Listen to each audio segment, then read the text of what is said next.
Hey guys, it's Logan here with Hydra572, bringing you another edition of Beginner Knife Knowledge. Today we're going to be talking about the frame lock mechanism, very similar to the liner lock mechanism innovated by Michael Walker, so if you haven't seen our video on it yet, go ahead and check it out. You will appreciate knowing the similarities. This lock draws its origin from the liner lock and was innovated by Mr. Chris Reeve. That's right, the Sebenza was the first frame lock knife. That's an easy bit of information to miss if you're new to this hobby. If you are very new to this hobby and you don't know what the Sebenzas are yet, check them out. They're a pretty big deal. People call them the perfect EDC folder. Wouldn't know. Don't have one yet. Anyways, let's get into the discussion. As I said, very similar to the liner lock mechanism. Here the lock bar is a bit more visible. We're looking at my Lion Steel SR1, the only frame lock that I own. Frame lock's not my favorite locking mechanism, but you guys know that already.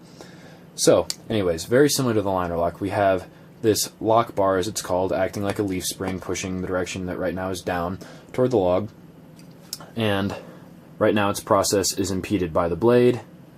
As we move the blade out of the way, there, you guys saw it snap down into place.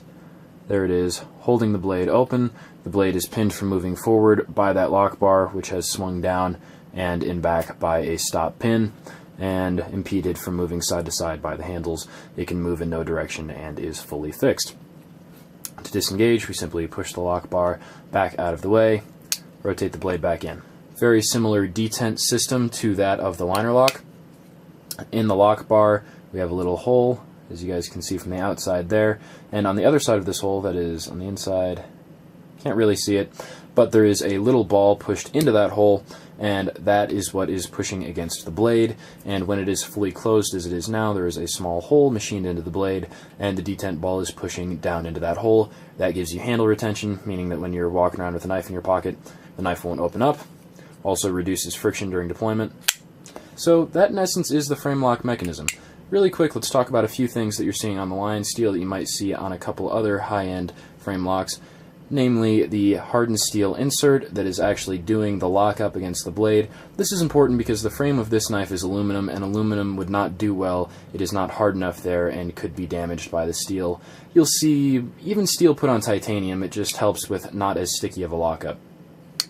This is the over travel stop. That helps by making sure that when you're disengaging your lock that you don't hyperextend your lock bar, that is, push it too far in the direction that is now up and damage the thing.